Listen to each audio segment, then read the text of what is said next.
we witnessing a silent geopolitical earthquake? A strategic realignment unfolding right before our eyes? For decades, the global order seemed relatively stable, but recent events, particularly around Russia's western flank, suggest a profound shift.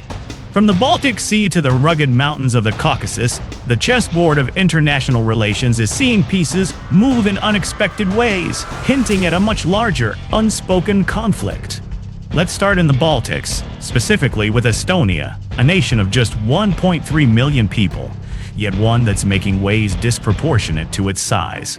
Recently, Estonia conducted a live-fire exercise with US-supplied HIMARS rocket systems on Saaremaa Island, alarmingly close to the Russian border. This wasn't just a routine drill. It was a clear, deliberate act of intimidation. Estonia has invested heavily, signing a $500 million deal with the US for HIMARS launchers and various missiles, including ballistic missiles with a 300 km range. To put that in perspective, these weapons can reach significant Russian territories, including major cities and military installations. This aggressive posture from such a small nation raises questions. Is Estonia acting purely out of self-preservation, or is it being encouraged, perhaps even directed, by larger powers? Russia, for its part, views these actions as overtly aggressive. Moscow has repeatedly stated it will protect its interests in the Baltic region. However, Russia's response hasn't been immediate military retaliation. Instead, it's been a calculated focus on strengthening its defenses, reinforcing its western military districts, and bolstering air defense capabilities. This restraint, often misinterpreted as weakness, is a hallmark of Russia's current strategic patience. Historically, Estonia's anti-Russia stance is rooted in past anxieties and a strong desire to align with the West. Yet, it's worth noting Russia's historical contributions to Estonia's development, particularly during the Soviet-era.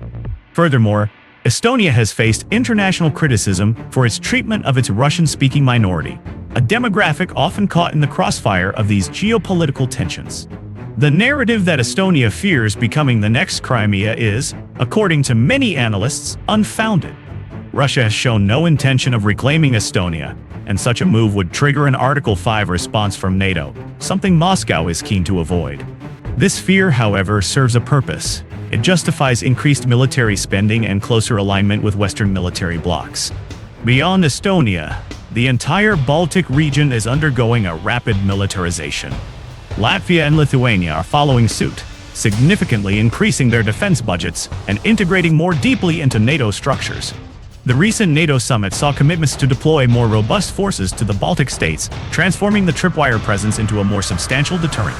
This escalation, while framed as defensive, inevitably raises the risk of miscalculation, especially with the increased frequency of military exercises on both sides of the border. The skies over the Leningrad region bordering Finland have also seen a surge in unidentified UAV incidents, further prompting Russia to enhance its air defense measures. This constant low-level friction creates a volatile environment where a single error could have far-reaching consequences. Now let's pivot south to the strategic crossroads of the Caucasus, where another significant shift is underway. Armenia's potential withdrawal from the Collective Security Treaty Organization, or CSTO. Armenia, a long-standing Russian ally, has announced it may entirely pull out of this Russia-led military alliance. They've already suspended membership, refused joint exercises, and ceased financial contributions. This is a monumental decision, given Armenia's historical reliance on Russia for security, especially in its protracted conflict with Azerbaijan over Nagorno-Karabakh. Armenia cites a lack of CSTO support during recent flare-ups as the primary reason for its disillusionment. However, many observers believe this is more about Armenia's current leadership, led by Prime Minister Nikol Pashinyan, actively seeking closer ties with the West and pursuing EU membership. This strategic pivot by Armenia has profound implications. The Southern Caucasus region, a vital corridor for Russia's influence and access to the Middle East, is increasingly leaning towards the West. This shift isn't happening in a vacuum.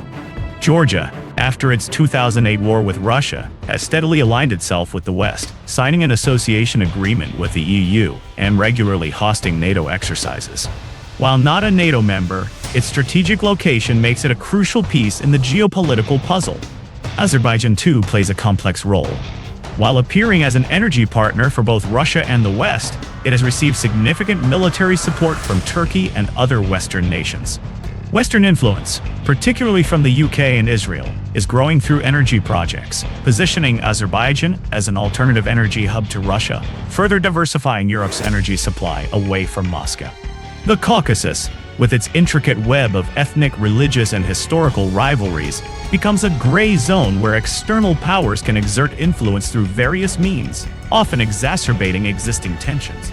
The broader geopolitical strategy at play, from a Western perspective, appears to be a systematic encirclement of Russia. This isn't just about Ukraine. It's a multi-front effort stretching from the Baltics down to the Caucasus.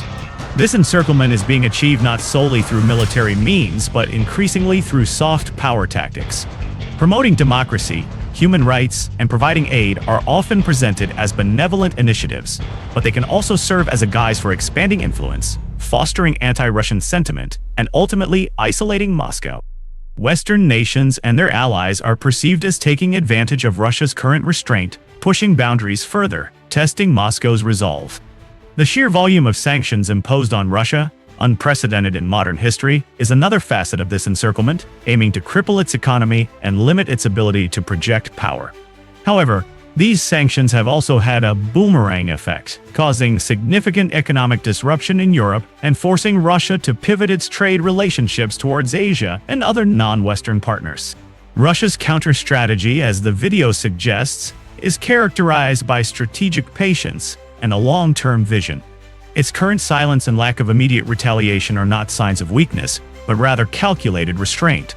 Moscow is biding its time, observing and meticulously planning its next moves. One key aspect of Russia's approach is strengthening its alliances with loyal partners.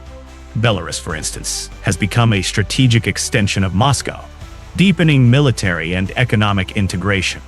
This provides Russia with a forward operating base and extends its defensive perimeter.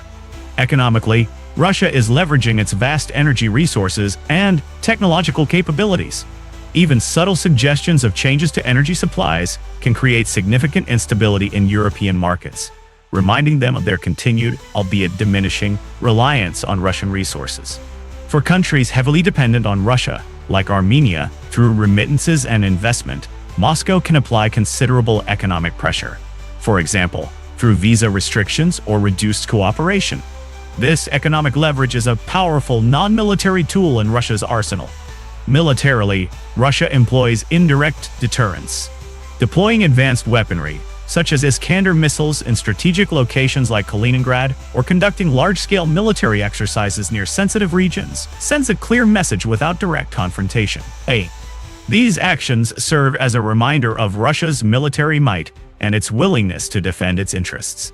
Unlike Western governments, which often operate on shorter political cycles, Russia is playing a long-term game.